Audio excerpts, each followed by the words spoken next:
আগের ভিডিওতে তো দেখালাম যে রান্নাবান্না হয়ে গেছে, আর এখন চলে এসেছি আমাদের যেখানে দুধ ছানা হয় সেখানে। মা এখানে দুধগুলোকে হাঁড়িতে সুন্দর করে সব সাজিয়ে নিয়েছে, আর একদিকে গ্যাস জ্বেলে দিয়েছে আর একদিকে উনানে হচ্ছে, মানে দুটো দুধ একসাথে করে হয়। বাইরে পড়ছে ঝমঝম করে বৃষ্টি। আর এখানে এলেই, মানে বাপের বাড়ি এলেই আমি কিন্তু এই দুধ চালাতে আসি, আর এখানে কিন্তু দুধ নাড়তে বা কাঠের উনুনে রান্না করতে বা এই ঘুঁটে দিয়ে উনুনে জাল দিতে আমার প্রচণ্ড বেশি ভালো লাগে। আর আমি যেহেতু দুধটা নাড়ছিলাম, সেই হিসেবে মায়ের যে টুকটাক কাজগুলো ছিল, মা এখানে টুকটাক কাজগুলো করে নিচ্ছিল। আর এখানে আমার দুই ছেলে কিন্তু খেলা করছিল, ওদেরকে বলছি স্নান করার জন্য, যে স্নান করে নিই। ওরা বলে নাকি বৃষ্টির জলে স্নান করব। চলো এখন মানে বাইরে দেখো সুন্দরভাবে বৃষ্টি পড়ছে, মানে খুব বেশি পড়ছে না, গুঁড়ি গুঁড়ি বৃষ্টি হচ্ছে।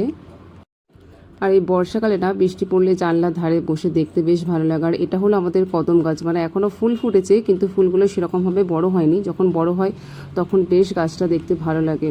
আর এই দেখো দেখো কথা বলতে বলতেই আমার ছেলেদিকে বৃষ্টিতে নেমে পড়েছে স্নান করার জন্য, মানে বাড়িতে তো হলে এইসব সুযোগ হয় না বা আমারও সময় হয় না।